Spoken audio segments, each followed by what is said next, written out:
নমস্কার। বিশ্বকবি রবীন্দ্রনাথ ঠাকুরের 3টি করে কবিতার যে মালা আমি গাঁথছি, আজকে তার 3য় ভাগ। আজকে 3টি কবিতা পট, ফাঁকি আর বধূ।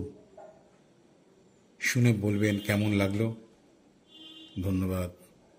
পট, কবি রবীন্দ্রনাথ ঠাকুর। যে শহরে অভিরাম দেবদেবীর পট আঁকে, সেখানে কারো কাছে তার পূর্ব পরিচয় নেই। সবাই জানে সে বিদেশি। পট আঁকা তার চিরদিনের ব্যবসা। সে মনে ভাবে, ধনী ছিলেম, ধন গিয়েছে, হয়েছে ভালো। দিনরাত দেবতার রূপ ভাবি, দেবতার প্রসাদে খাই, আর ঘরে ঘরে দেবতার প্রতিষ্ঠা করি। আমার এই মান কে কাটতে পারে? এমন সময় দেশের রাজমন্ত্রী মারা গেল। বিদেশ থেকে নতুন এক মন্ত্রীকে রাজা আদর করে আনলে। সেদিন তাই নিয়ে শহরে খুব ধুম। কেবল অভিরামের তুলি সেদিন চলল না। নতুন রাজমন্ত্রী, এ তো সেই কুড়িয়ে পাওয়া ছেলে, যাকে অভিরামের বাপ মানুষ করে নিজের ছেলের চেয়ে বেশি বিশ্বাস করেছিল। সেই বিশ্বাস হলো শীত কাঠি, তাই দিয়ে বুড়োর সর্বস্ব সে হরণ করলে। সেই এলো দেশের রাজমন্ত্রী হয়ে। যে ঘরে অভিরাম পট আঁকে, সেই তার ঠাকুর ঘর। সেখানে গিয়ে হাত জোড় করে বললে, এই জন্যেই কি এতকাল রেখায় রেখায় রঙে রঙে তোমাকে স্মরণ করে এলেম? এতদিনে বর দিলে কি এই অপমান? এমন সময় রথের মেলা বসল। সেদিন নানা দেশের নানা লোক তার পট কিনতে এলো। সেই ভিড়ের মধ্যে এলো একটি ছেলে। তার আগে পিছে লোক লস্কর। সে একটি পট বেছে নিয়ে বললে, আমি কিনব। অভিরাম তার নফরকে জিজ্ঞেস করলে, ছেলেটি কে? সে বললে, আমাদের রাজমন্ত্রীর একমাত্র ছেলে। অভিরাম তার পটের উপর কাপড় চাপা দিয়ে বললে, বেচব না। শুনে ছেলের আবদার আরও বেড়ে উঠল। বাড়িতে এসে সে খায় না, মুখ ভার করে থাকে। অভিরামকে মন্ত্রী থলি ভরা মোহর পাঠিয়ে দিলে। মোহর ভরা থলি মন্ত্রীর কাছে ফিরে এলো। মন্ত্রী মনে মনে বললে, এত বড় স্পর্ধা! অভিরামের ওপর যতই উৎপাত হতে লাগলো, ততই সে মনে মনে বললে, এই আমার জিত। প্রতিদিন প্রথম সকালেই অভিরাম তার ইষ্টদেবতার একখানি করে ছবি আঁকে। এই তার পূজা। আর কোনো পূজা সে জানে না। একদিন দেখলে ছবি তার মনের মতো হয় না, কি যেন বদল হয়ে গেছে। কিছুতে তার ভালো লাগে না, তাকে যেন মনে মনে মারে। দিনে দিনে সেই সূক্ষ্ম বদল স্থূল হয়ে উঠতে লাগলো। একদিন হঠাৎ চমকে উঠে বললে, বুঝতে পেরেছি। আজ সে স্পষ্ট দেখলে, দিনে দিনে তার দেবতার মুখ মন্ত্রীর মুখের মতো হয়ে উঠেছে। তুলি মাটিতে ফেলে দিয়ে বললে, মন্ত্রীরই জিত হলো। সেই দিনই পট নিয়ে গিয়ে মন্ত্রীকে অভিরাম বললে, এই নাও সেই পট, তোমার ছেলেকে দিও। মন্ত্রী বললে, কত দাম? অভিরাম বললে, আমার দেবতার ধ্যান তুমি কেড়ে নিয়েছিলে। এই পট দিয়ে সেই ধ্যান ফিরে নেব। মন্ত্রী কিছুই বুঝতে পারলে না। পলাতকা কাব্যগ্রন্থের একটি কবিতা, ফাঁকি। বিনুর বয়স 23 তখন। রোগে ধরল তারে। ওষুধে ডাক্তারে ব্যাধির চেয়ে আধি হলো বড়। নানা ছাপের জমল শিশি, নানা মাপের কৌটো হলো জড়ো। বছর দেড়েক চিকিৎসাতে করলে যখন অস্থি জড়ো জড়ো, তখন বললে হাওয়া বদল করো। এই সুযোগে বিনু এবার চাপল প্রথম রেলের গাড়ি, বিয়ের পরে ছাড়ল প্রথম শ্বশুর বাড়ি। নিবিড় ঘন পরিবারের আড়ালে আবডালে মোদের হতো দেখাশুনো ভাঙা লয়ের তালে। মিলন ছিল ছাড়া ছাড়া, চাপা হাসি, টুকরো কথার নানান জোড়া তাড়া। আজকে হঠাৎ ধরিত্রী তার আকাশ ভরা সকল আলো ধরে বরবধূরে নিলে বরণ করে। রোগা মুখের মস্ত বড় দুটি চোখে বিনুর যেন নতুন করে শুভ দৃষ্টি হলো নতুন লোকে। রেল লাইনের ওপার থেকে কাঙাল যখন ফেরে ভিক্ষা হেঁকে, বিনু আপন বাক্স খুলে টাকা শিখে যা হাতে পায় তুলে কাগজ দিয়ে মুড়ে দেয় সে ছুঁড়ে ছুঁড়ে। সবার দুঃখ দূর না হলে পরে আনন্দ তার আপনারই ভার বইবে কেমন করে।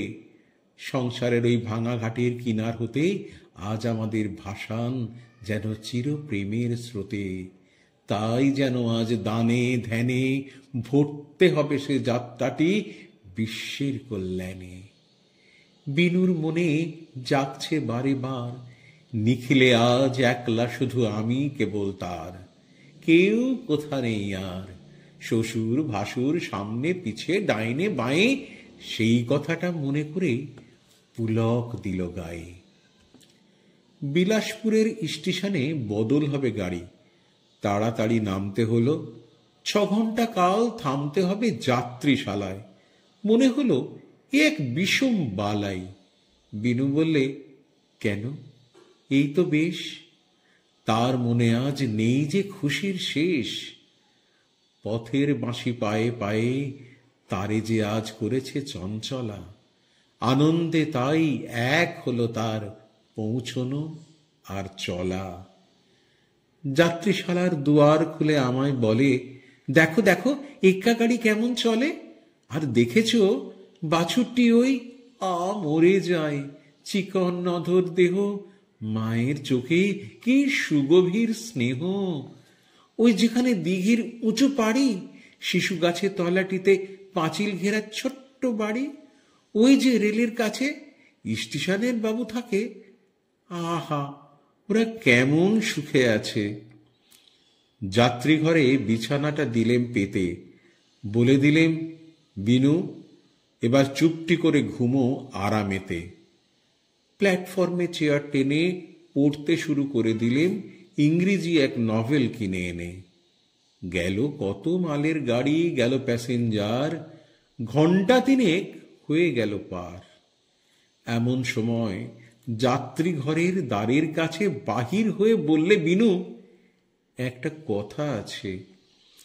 ঘরে ঢুকে দেখি কি এক হিন্দুস্থানি মেয়ে আমার মুখে চেয়ে সালাম করে বাহির হয়ে রইল ধরে বারান্দাটার থাম। বিনু বললে, রুক্মিণী ওর নাম। ওই যে কোথায় কুয়োর ধারে সার মাথা ঘরগুলি, ওইখানে ওর বাসা আছে। স্বামী রেলের কুলি, 1300 কোন সনে দেশে ওদের আকাল হলো। স্বামী স্ত্রী 2 জনে পালিয়ে এলো জমিদারের অত্যাচারে। 7 বিঘে ওর জমি ছিল কোন এক গাঁয়ে কি এক নদীর ধারে। বাধা দিয়ে আমি বললেম হেসে, রুক্মিণীর এই জীবন চরিত শেষ না হতেই গাড়ি পড়বে এসে। আমার মতে একটু যদি সংক্ষেপেতে সারো, অধিক ক্ষতি হবে না তাই কারো। বাঁকিয়ে ভুরু পাকিয়ে চক্ষু বিনু বললে ক্ষেপে, কখনো না, বলবো না সংক্ষেপে। আপিস যাবার তাড়া তো নেই, ভাবনা কিসের তবে, আগাগোড়া সব শুনতেই হবে। নভেল পড়ার নেশাটুকু কোথায় গেল মিশে, রেলের কুলির লম্বা কাহিনী সে বিস্তারিত শুনে গেলেম আমি। আসল কথা শেষে ছিল সেইটে কিছু দামি। কুলির মেয়ের বিয়ে হবে, তাই পুঁইচে তাবিজ বাজুবন্ধ গড়িয়ে দেওয়া চাই। অনেক টেনে টুনে তবু 25 টাকা খরচ হবে তারই। সে ভাবনাটা ভারী রুক্মিণীরে করেছে বিব্রত। তাই এবারের মতো আমার পরে ভার কুলি নারীর ভাবনা ঘোচাবার। আজকে গাড়ি চড়ার আগে একেবারে থোকে 25 টাকা দিতেই হবে ওকে। অবাক কাণ্ড! এ কি? এমন কথা মানুষ শুনেছে কি? যাতে হয়তো ম্যাথর হবে, কিংবা নেহাত ওচা যাত্রী ঘরের করে ঝাড়া মোছা। 25 টাকা দিতেই হবে তাকে। এমন হলে দেউলে হতে কদিন বাকি থাকে। আচ্ছা আচ্ছা, হবে হবে, আমি দেখছি। মোট 100 টাকার আছে একটা নোট, সেটা আবার ভাঙানো নেই। বিনু বললে, এই স্টেশনেই ভাঙিয়ে নিলে হবে। আচ্ছা, দেব তবে। এই বলে সেই মেয়েটাকে আড়ালেতে নিয়ে গেলেম ডেকে। আচ্ছা করে দিলেম তারে হেঁকে। কেমন তোমার নকরি থাকে দেখব আমি। প্যাসেঞ্জারকে ঠকিয়ে বেড়াও, ঘোচাবো নষ্টামি। কেঁদে যখন পড়ল পায়ে ধরে, 2 টাকা তার হাতে দিয়ে দিলেম বিদেয় করে। জীবন দেউল আঁধার করে নিবল হঠাৎ আলো। ফিরে এলেম 2 মাস যেই ফুরালো। বিলাসপুরে এবার যখন এলেম নামি, একলা আমি। শেষ নিমেষে নিয়ে আমার পায়ের ধুলি বিনু আমায় বলেছিল, এ জীবনের যা কিছু আর ভুলি, শেষ 2টি মাস অনন্তকাল মাথায় রবে মম। বৈকুণ্ঠেতে নারায়ণীর শীথের পরে নিত্য সিঁদুর সম। এই 2টি মাস সুধায় দিলে ভরে, বিদায় নিলেম সেই কথাটি স্মরণ করে। ওগো অন্তর্যামী, বিনুরে আজ জানাতে চাই আমি, সেই 2 মাসের অর্ঘে আমার বিষম বাকি 25 টাকার ফাঁকি। দি যদি আজ রুক্মিণীরে 1,00,000 টাকা, তবুও তো ভরবে না সেই ফাঁকা। বিনু যে সেই 2 মাসটিরে নিয়ে গেছে আপন সাথে, জানলো না তো ফাঁকি শুদ্ধ দিলেম তারই হাতে। বিলাসপুরে নেমে আমি শুধাই সবার কাছে, রুক্মিণী সে কোথায় আছে? প্রশ্ন শুনে অবাক মানে। রুক্মিণী কে, তাই বা কজন জানে? অনেক ভেবে ঝম্রকুলের বউ বললেম যেই, বললে সবে, এখন তারা এখানে কেউ নেই। শুধাই আমি, কোথায় পাবো তাকে? স্টেশনের বড়বাবু রেগে বলেন, সে খবর কে রাখে? টিকিট বাবু বললে হেসে, তারা মাসেক আগে গেছে চলে দার্জিলিংয়ে, কিংবা খসরুবাগে, কিংবা আরাকানে। শুধাই যত ঠিকানা তার কেউ কি জানে? তারা কেবল বিরক্ত হয়, তার ঠিকানায় কার আছে কোন কাজ। কেমন করে বোঝাই আমি, ওগো আমার আজ সবার চেয়ে তুচ্ছ, তারে সবার চেয়ে পরম প্রয়োজন। ফাঁকির বোঝা নামাতে মোর আছে সেই একজন। এই 2টি মাস সুধায় দিলে ভরে, বিনুর মুখের শেষ কথা সেই বইব কেমন করে?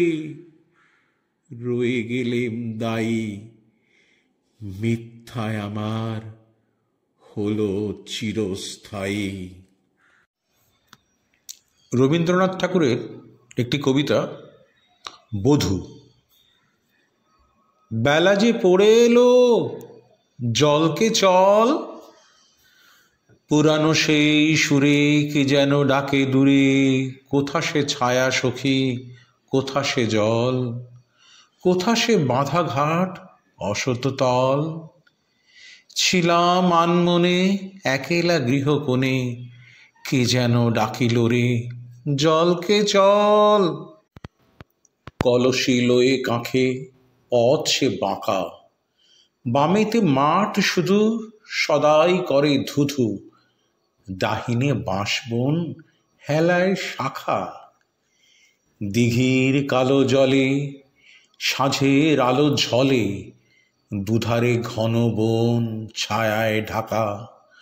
গভীর ধীর নীরে ভাসিয়া যাই ধীরে, পিক কুহরে তীরে অমিয় মাখা। পথে আসিতে ফিরে আধার তরু শিরে, সহসা দেখি চাঁদ আকাশে আঁকা। অসৎ উঠিয়াছে প্রাচীরি টুটি, সেখানে ছুটিতাম সকালে উঠি। শরতে ধরাতল শিশিরে ঝলমল, করবি থলো থলো রয়েছে ফুটি। প্রাচীর বেয়ে বেয়ে সবুজে ফেলেছে বেগুনি ফুলে ভরা লতিকা দুটি। ফাটলে দিয়ে আঁখি আড়ালে বসে থাকি, আঁচল ও পদতলে পড়েছে লুটি। মাঠের পরে মাঠ, মাঠের শেষে সুদূর গ্রামখানি আকাশে মেশে। এধারে পুরাতন শ্যামল তালবন, সঘন সারি দিয়ে দাঁড়ায় ঘেঁষে।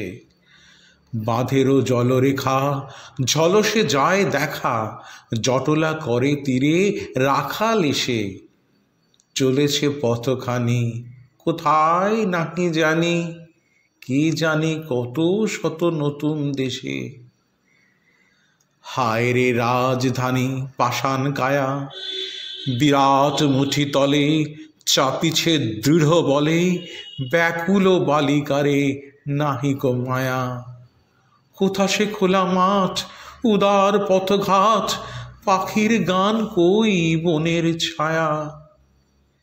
কে যেন চারিদিকে দাঁড়িয়ে আছে, খুলিতে নারী মন শুনিবে পাছে। হেথায় বৃথা কাঁদা, দেয়ালে পেয়ে বাধা কাঁদন ফিরে আসে আপন কাছে। আমার আখি জল কেহ না বোঝে, অবাক হয়ে সবে কারণ খোঁজে। কিছুতে নাহি দোষ, এ তো বিষম দোষ, গ্রাম্য বালিকার স্বভাব যে।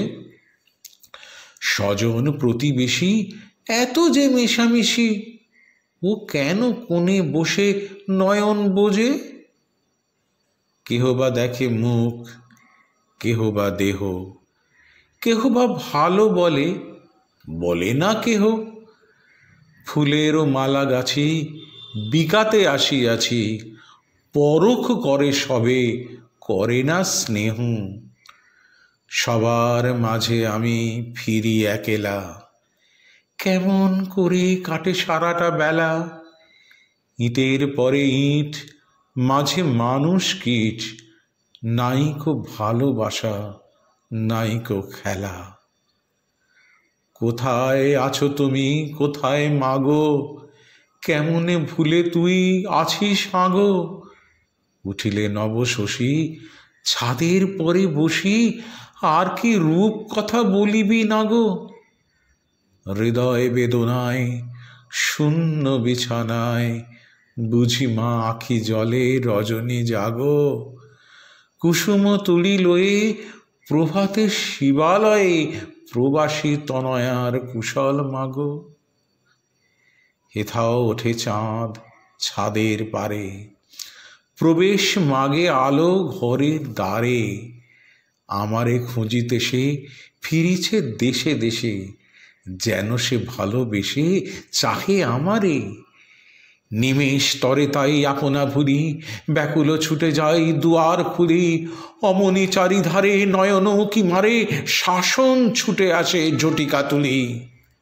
দেবে না ভালোবাসা, দেবে না আলো, সদাই মনে হয় আধার ছায়াময়। দিঘির সেই জল শীতল কালো, তাহারি কোলে গিয়ে মরণ ভালো। ডাকলো ডাক তোরা, বলল বল, বেলা যে পড়ে এলো, জলকে চল। কবে পড়িবে বেলা, ফুরাবে সব খেলা, নিবাবে সব জ্বালা শীতল জল। জানিস যদি কেহ, আমায় বল।